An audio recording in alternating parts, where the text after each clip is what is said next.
Bienvenidos a un relato que ha permanecido oculto en los archivos más oscuros de la historia estadounidense. Hoy desentrañaremos uno de los casos más perturbadores que jamás se hayan documentado: la desaparición sistemática de 4 hermanas en el corazón de Alabama. Un enigma que ha aterrorizado a generaciones enteras y que continúa sin resolverse hasta nuestros días. Corría el año 1825 cuando un joven ambicioso llamado Josiah Ellison llegó a las tierras vírgenes del sur de Alabama con nada más que determinación férrea y 3 almas esclavizadas: Moses, Ruth y su hijo adolescente Samuel. Lo que Josiah no sabía era que estaba a punto de construir su imperio sobre tierra que guardaba secretos ancestrales. Con sus propias manos callosas, Josiah transformó 50 acres de tierra salvaje en una próspera plantación de algodón. Su ascenso fue meteórico y despiadado. En apenas una década, Magnolia Hill se había convertido en una de las propiedades más envidiadas de la región, con más de 500 acres y casi 40 personas esclavizadas trabajando sus campos.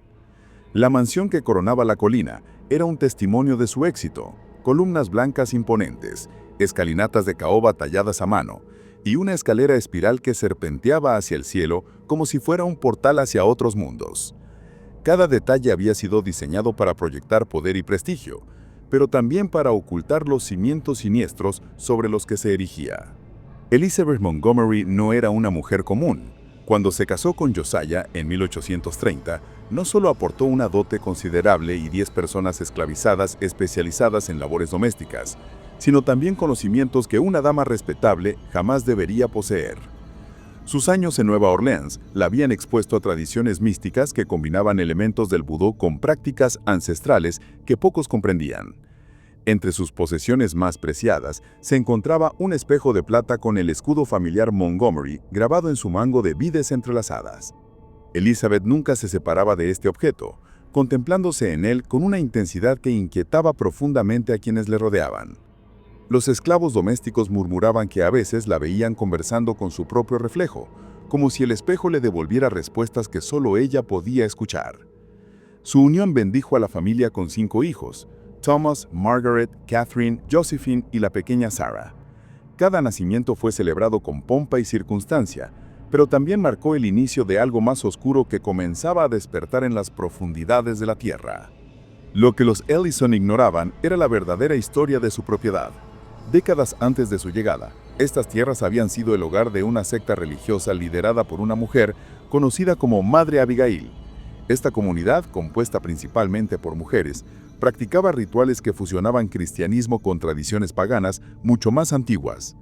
La secta había desaparecido misteriosamente en 1798, después de que varios jóvenes de asentamientos cercanos se desvanecieran tras ser vistos en su compañía. Cuando una turba enfurecida llegó para confrontarlas, encontraron solo edificios vacíos y un roble macizo marcado con símbolos extraños tallados en su corteza. Los intentos de derribar el árbol fracasaron cuando cada hacha que lo tocaba se rompía al impacto. Josiah había adquirido estas tierras en una partida de cartas, ganándoselas a un hombre desesperado por deshacerse de ellas. Las advertencias sobre la maldición de la propiedad fueron desestimadas como supersticiones de ignorantes, error fatal que sellaría el destino de su familia. Durante 2 décadas, los Ellison personificaron el sueño sureño. Sus fiestas eran legendarias, atrayendo a la élite desde Mobile hasta Montgomery. La mansión resplandecía con candelabros de plata y flores frescas, mientras Ruth, ahora cocinera principal, preparaba banquetes que se recordaban durante meses. Los domingos la familia ocupaba el primer banco de la iglesia episcopal de St. James, donde Josiah servía como administrador y Elizabeth enseñaba catecismo a los hijos de otros plantadores. Su generosidad durante las crisis locales había cimentado su reputación como pilares de la comunidad. Pero bajo esta fachada de respetabilidad sureña, Elizabeth había comenzado a realizar rituales nocturnos. Los esclavos la habían visto conversando con presencias invisibles bajo el roble ancestral, ofreciendo mechones de cabello de sus hijos y gotas de su sangre tomadas mientras dormían. Creía que podía protegerlos marcándolos como suyos, pero estaba negociando con fuerzas que no comprendía. Margaret Ellison era excepcional. A diferencia de las jóvenes de su época, poseía una inteligencia voraz que la llevaba a devorar textos de filosofía, medicina e historia en la biblioteca de su padre. Su institutriz, Miss Abigail Porter de Boston, reconocía su talento excepcional, aunque Elizabeth se preocupaba porque estos intereses intelectuales dificultaran encontrarle un esposo adecuado. Durante las semanas previas a su 16º cumpleaños en julio de 1845, Margaret comenzó a experimentar sueños perturbadores. Una mujer de ojos vacíos y vestido blanco la llamaba por su nombre desde la base del roble ancestral. Pronto más figuras se unieron a esta presencia, todas vestidas de blanco, todas con la misma mirada hueca, entonando una melodía sin palabras que permanecía en su mente al despertar. Miss Porter documentó meticulosamente estos eventos en su diario personal. Margaret le confió que las apariciones le prometían llevarla a casa, y cuando la institutriz sugirió hablar con su madre, la joven respondió con una frialdad desconcertante. «Madre ya lo sabe. Siempre ha sabido que vendrían por mí». El 15 de julio de 1845, mientras la mansión bullía con preparativos para la grandiosa celebración de Margaret, la joven pidió permiso para caminar sola por los jardines. Era una petición inusual para una dama de su posición, pero Elizabeth, distraída por los últimos detalles de la fiesta, accedió sin pensarlo demasiado. Bessie, la doncella personal de Elizabeth, recibió instrucciones de vigilar a Margaret desde la distancia. Lo que presenció la atormentaría hasta su muerte. Margaret caminó deliberadamente hacia el límite este de la propiedad, donde el roble ancestral se alzaba como un centinela oscuro. Cuando Bessie se distrajo momentáneamente persiguiendo una gallina escapada, Margaret se desvaneció completamente. La búsqueda fue inmediata y desesperada. Invitados ilustres fueron despedidos con excusas vagas mientras hombres con antorchas peinaban cada rincón de la plantación. Sabuesos especializados fueron traídos desde plantaciones vecinas, pero se mostraron confundidos, incapaces de seguir cualquier rastro más allá del roble. Al amanecer del día siguiente, Samuel encontró una pista que solo profundizó el misterio. Un zapato de satén blanco con botón de perla, parte del atuendo especial que Margaret habría usado en su celebración. El zapato yacía impecable, junto al roble, completamente seco a pesar del rocío nocturno y extrañamente tibio al tacto, como si acabara de ser removido de un pie vivo. Josiah no escatimó recursos en la búsqueda de su hija mayor, contrató investigadores privados de las ciudades más importantes, ofreció recompensas sustanciales y colocó anuncios en periódicos de múltiples estados. Cuando los métodos convencionales fallaron, su desesperación lo llevó por caminos que jamás habría considerado. Un rastreador cherokee, famoso por encontrar a quienes no deseaban ser hallados, examinó el área durante un día completo antes de devolver el oro que Josiah le había pagado.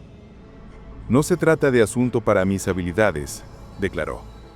«Tu hija camina por senderos que no puedo seguir». La búsqueda se volvió progresivamente más desesperada y heterodoxa. Una curandera de los pantanos, conocida como Madre Surreal, realizó rituales con hierbas y huesos bajo la cobertura de la oscuridad, murmurando encantamientos en una mezcla de francés y dialectos africanos. Sus únicos resultados fueron advertencias crípticas sobre mujeres que esperan más allá del velo. Catherine Ellison era la antítesis de su hermana mayor, práctica, eficiente y centrada en asuntos domésticos más que en libros. Tras la desaparición de Margaret, había asumido muchas responsabilidades familiares mientras Elizabeth se sumía en una fragilidad que ningún médico podía diagnosticar. A diferencia de Margaret, Catherine no reportó sueños perturbadores mientras se acercaba a su 16º cumpleaños en octubre de 1847. Josiah había tomado precauciones extremas. Guardias armados patrullaban la propiedad, el roble ancestral había sido talado y quemado, y Catherine nunca permanecía sola. Su confianza era palpable. «No creo en coincidencias ni maldiciones», le dijo a Miss Porter. «La desaparición de Margaret fue una tragedia, pero no me sucederá a mí. Padre ha contratado hombres adicionales para vigilar la propiedad y no tengo intención de vagar sola». Pero todas las precauciones resultaron inútiles. En la madrugada posterior a su cumpleaños, Catherine se desvaneció de su habitación cerrada con llave desde adentro. Su camisón fue encontrado cuidadosamente doblado sobre la cama, como si simplemente hubiera salido de él. La ventana permanecía cerrada y asegurada por dentro. La puerta estaba con llave y la llave seguía en el interior de la habitación. Los guardias juraron que nadie se había acercado a la casa durante la noche ni había salido de ella. Una vez más, los sabuesos no encontraron rastro alguno más allá de la habitación de Catherine. Era una repetición imposible de la desaparición de Margaret, pero esta vez desde una habitación cerrada en una casa rodeada de ojos vigilantes. La segunda desaparición quebró algo fundamental en Josiah Ellison. Ya no hablaba de encontrar a sus hijas, sino que se obsesionó con proteger a las que quedaban. Josephine y la pequeña Sarah fueron trasladadas al dormitorio principal, donde ambos padres podían vigilarlas día y noche. La plantación comenzó a declinar rápidamente. Josiah descuidó los campos para construir medidas de seguridad cada vez más elaboradas alrededor de la casa. Se instalaron barras de hierro en todas las ventanas, se agregaron cerrojos adicionales a cada puerta y nadie podía entrar ni salir sin su permiso explícito. Elizabeth, mientras tanto, se refugió en un mundo propio.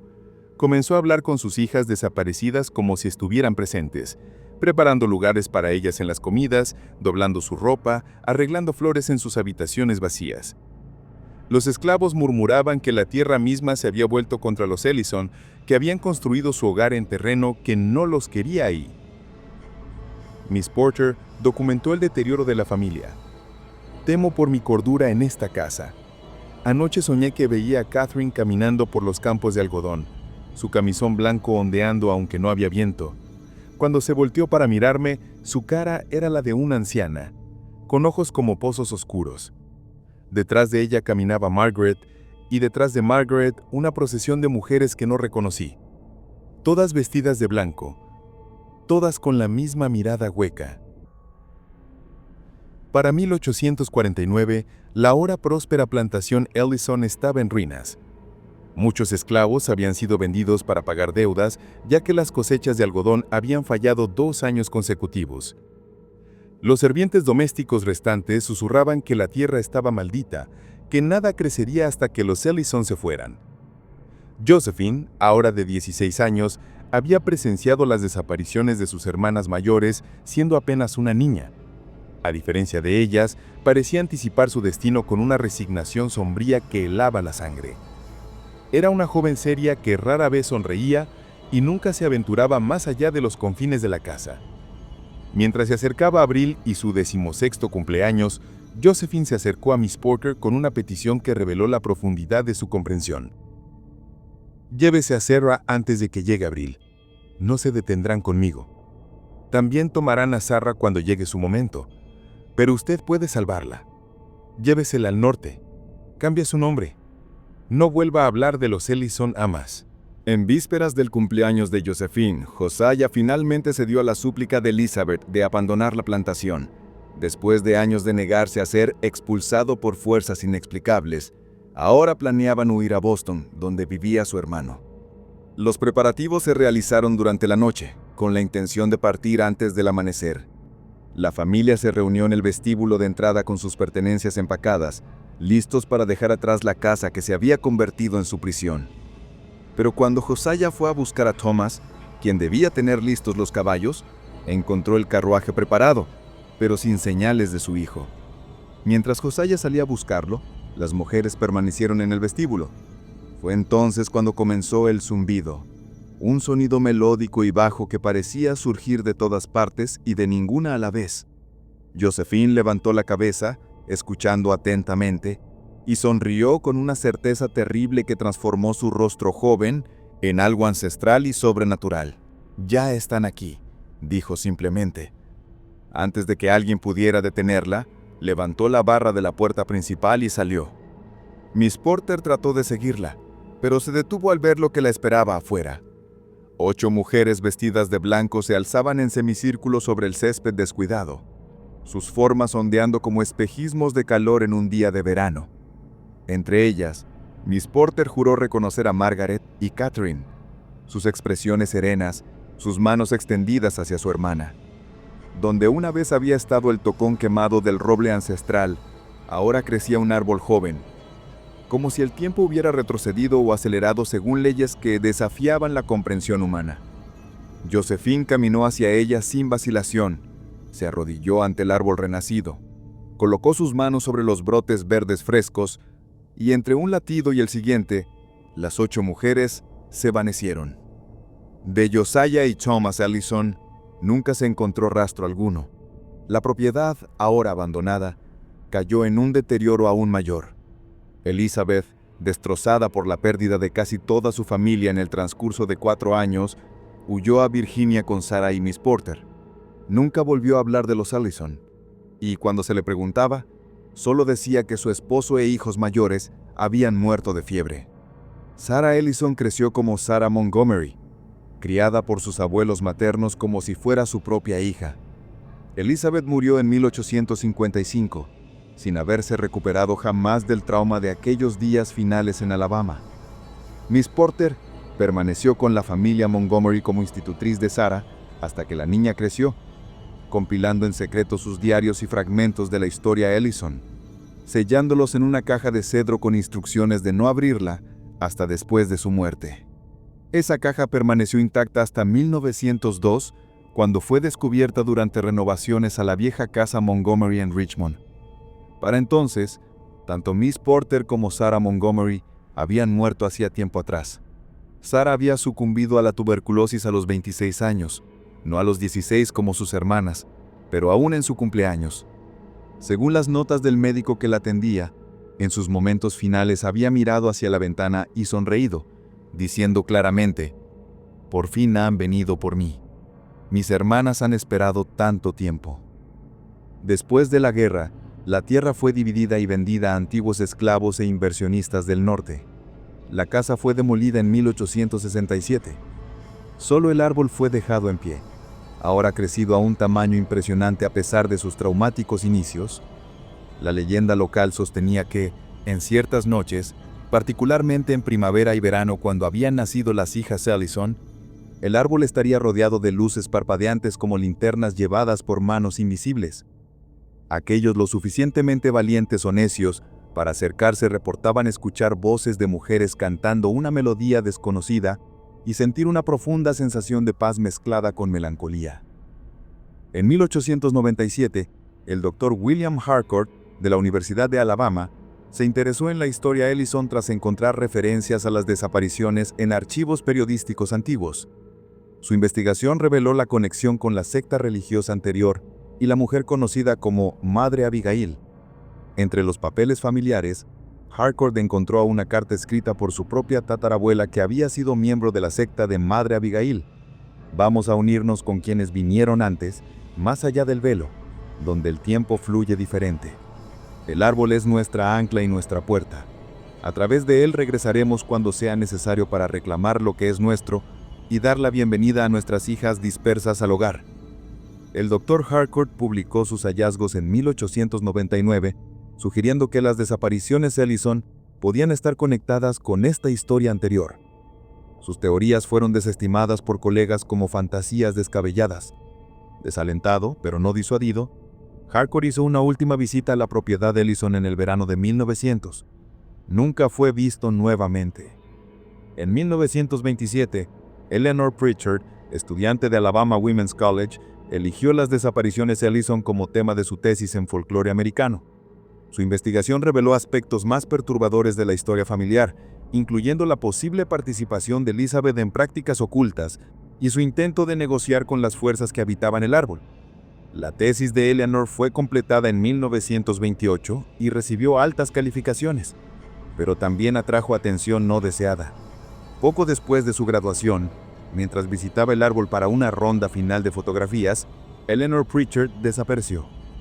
Su cámara y cuaderno fueron encontrados en la base del árbol, pero de Eleanor no había rastro. En 1965, un desarrollador llamado Howard Daniels compró terrenos adyacentes al roble protegido, planeando construir una subdivisión. A pesar de las advertencias locales, el trabajo comenzó inmediatamente. Los problemas surgieron de inmediato. El equipo fallaba inexplicablemente. Los trabajadores reportaban sentirse observados y varios hombres renunciaron tras experimentar pesadillas vívidas. Para demostrar que no había nada que temer, Daniels organizó un truco publicitario. Pasaría la noche solo bajo el roble el 15 de julio, aniversario de la desaparición de Margaret, transmitiendo la experiencia en vivo por radio local.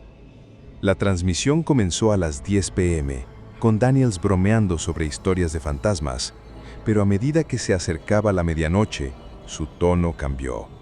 Reportó movimiento en las ramas superiores, un zumbido constante y extrañas sombras en el límite del área iluminada. A exactamente medianoche, Daniels jadeó.